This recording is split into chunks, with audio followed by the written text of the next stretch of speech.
Welcome dear students. आज हम पढ़ेंगे कुछ सॉल्व्ड एग्जाम्पल्स जो हमने अभी तक पढ़ा है उसका रिवीजन। तो सबसे पहला क्वेश्चन है two forces of magnitude 3 Newton and 4 Newton respectively act on a body. Calculate the resultant force if the angle between them is first part is 0, 180, 90 degree. तो ये कुछ क्वेश्चन हैं जो मॉड्यूल्स पे दिए हैं, तो उनका सोल्यूशन निकालते हैं। तो सपोज हमारे पास है कोई बॉडी है, इस पे मैंने फोर्स अप्लाई किया है F1, ठीक है, and F2 in the same direction. तो एंगल यहाँ पे कितनी है 0 डिग्री। तो अगर हम निकालेंगे रिजल्टेंट फोर्स, तो इनका रिजल्टेंट किसके बराबर आएगा? तो इसका रिजल्टेंट आएगा A plus B, magnitude of A vector and magnitude of B vector, because they are in the same direction। तो अगर हम देखेंगे R कितना है 3 न्यूटन प्लस ये कितना है 4 न्यूटन, तो टोटल कितने हो गए 7 newton, because direction is same. अब देखो R एक्चुअली किसके बराबर है? Under root of A square plus B square plus 2AB cos of theta between them.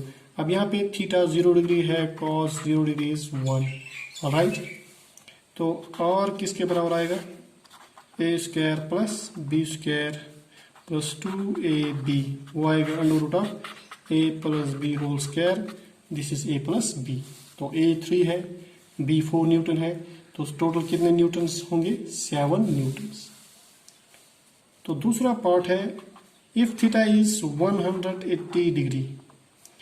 तो यहाँ पे जो बॉडी है, तो यहाँ से मैंने फोर्स किया F1, इसके सपोज अपोजिट या इस डायरेक्शन में मैंने अप्लाई किया F2 वेक्टर। तो नेट रिजल्टेंट फोर्स क्या होगा? तो यहाँ पे cos 180 डिग्री किसके बराबर आएगा? -1। तो अगर आप देखोगे रिजल्टेंट क्या आएगा? रिजल्टेंट आएगा A square plus B square, यहाँ पे इसका आएगा -1, ये आएगा -2AB, तो ये आएगा A minus B whole square, तो ये आएगा A minus B in terms of magnitude.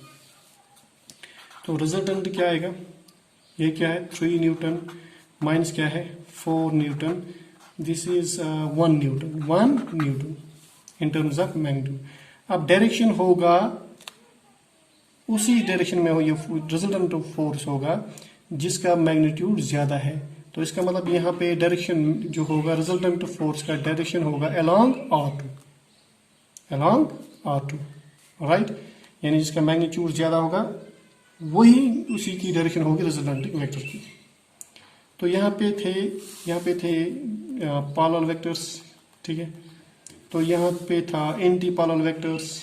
अब हमें देखना है व्हेन थीटा इज 90 डिग्री, यानी ऑर्थोगोनल वेक्टर्स। तो मैंने यहाँ पे फोर्स किया अप्लाई F1 यहाँ से सपोज इस डायरेक्शन में, यहाँ से F2 टू सम बॉडी।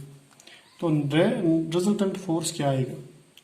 तो अगर आप देखोगे by triangle law of vector addition, तो हम suppose this is F1 vector, this is F2, तो रिजल्टेंट वेक्टर इस डायरेक्शन में होगा। तो यहाँ पे देखिए आप cos 90 डिग्री किसके बराबर आएगा 0। तो रिजल्टेंट वेक्टर जो होगा this will be A square plus B square, और यहाँ पे आएगा 0 प्लस 0। तो रिजल्टेंट है under root of A square plus B square. तो कैसे आएगा ये? अंडर रूट ऑफ अब 3 square plus 4 square, 9 plus 16 newton, वो आएगा 25, दैट इज 5 न्यूटन। तो नेट फोर्स जो होगा that will be 5 newton for these two vectors which are acting at angle 90 degree on a body. Next हमारे पास है two vectors having equal magnitude of 5 units. दो vectors ही जिनका magnitude 5 units है और उनके दरमियान जो एंगल है दैट इज 60 डिग्री। तो हमें निकालना है रिजल्टेंट वेक्टर का मैग्नीट्यूड और हमें निकालना है एंगल, किस एंगल पे है with respect suppose one vector, उसकी एंगल क्या होगी।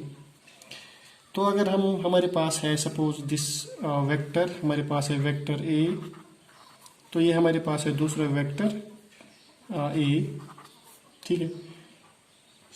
Suppose B vector, magnitude same है, तो हम by parallelogram of vector addition, देखो यहाँ पे 60 डिग्री है, तो यहाँ पे इसका रिजल्टेंट वेक्टर होगा R। ठीक, अब देखो ए वेक्टर का मैग्नीट्यूड बी वेक्टर के मैग्नीट्यूड के बराबर है 5। तो हमें आर जो है उसका क्या वैल्यू आएगा, resultant vector, this is actually, तो हमारे पास दो वेक्टर्स हैं, इनके दरमियान एंगल कितनी है 60 डिग्री। तो रिजल्टेंट जो वेक्टर होगा that will be under root of A square plus B square plus 2ab cos of theta. अब देखो ए और बी का मैग्नीट्यूड है, suppose this is only A, magnitude same है, तो R is under root of 2a square plus 2a square cos of theta. तो R is under root of, यहाँ पे 2a स्क्वायर कॉमन निकालते हैं 1 plus cos of theta. Alright, so r is under root of 2a square 1 plus, अब cos theta, cos 2 theta होता है बराबर 2 cos square theta minus 1, तो cos थीटा किसके बराबर आएगा 2 cos थीटा बाई 2 माइनस 1, तो 2 cos थीटा बाई 2 माइनस 1, ठीक है, यहाँ पे स्क्वायर आएगा square, so this and this gets cancelled, और हमारे पास क्या आएगा 2a square into 2 cos square theta by 2, that will be 4a square cos square theta by 2। तो हमारे पास जो रिजल्टेंट वेक्टर आएगा that will be 2a cos of theta by 2, ये हमारे पास है रिजल्टेंट वेक्टर। अब इसका वैल्यू क्या आएगा, 2 टाइम्स a का है 5 मैग्नीट्यूड, cos क्या आएगा 60 divide by 2, that is cos 30, तो ये आएगा 10 टाइम्स cos 30, 10 टाइम्स cos 30, तो 10 टाइम्स cos 30 किसके बराबर आएगा अंडर रूट 3 बाई 2, तो जो आंसर आएगा 5 अंडर रूट 3 यूनिट्स। ये जो r है इसका कितना वैल्यू है, कितना मैग्नीट्यूड है 5 अंडर रूट 3 यूनिट्स।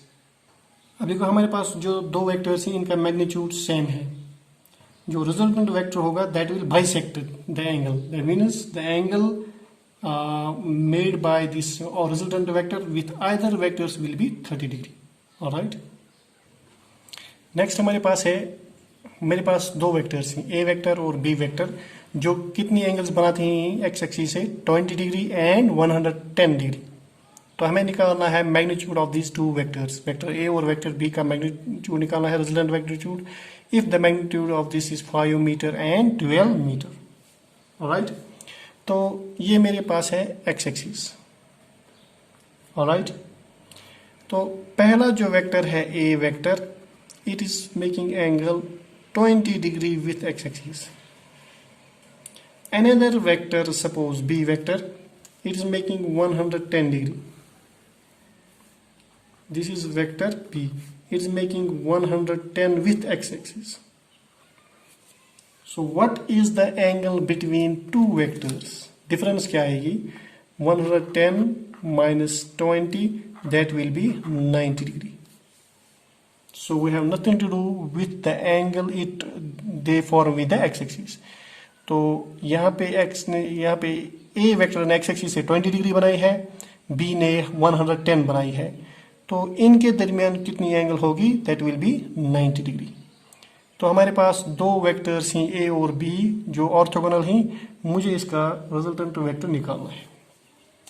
तो रिजल्टेंट वेक्टर क्या आएगा under root of A square plus B square plus 2ab cos 90 degree.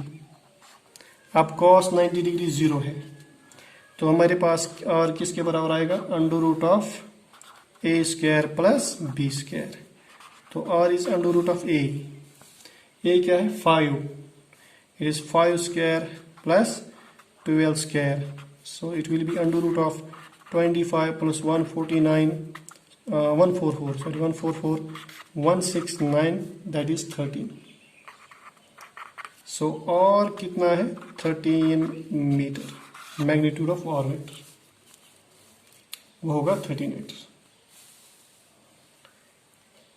अब हमारे पास है direction of this resultant vector, that is tan alpha, this is b sine of angle divide by a plus b cos of angle, general formula जो हमने किया है last time. So it is B हमारे पास है 12 sine 90 degree divide by A हमारे पास है 5 प्लस बी 12 है कॉस 90 डिग्री. तो ये 0 है तो ये sine 90 is 1, it is 12 divide by 5. तो अल्फा हमारे पास क्या आएगा, हमारे पास tan अल्फा इज 12 और 5. तो alpha will be tan inverse 12 by 5. Alright. तो एक्स एक्सिस से कितनी ये रिजल्टेंट वेक्टर कितना एंगल बनाएगा, that will be alpha plus 20 degree जो और एक्स एक्सिस से बनाएगा. तो यहाँ पे अल्फा का वैल्यू आएगा तो यहाँ पे प्लस 20 करना है, यानी इन दोनों का जो वेक्टर्स है इनका मैग्नीट्यूड सब यहाँ से आएगा कुछ और, that is making angle alpha with A vector. तो यहाँ पे टोटल एंगल क्या आएगी, अल्फा प्लस 20 डिग्री.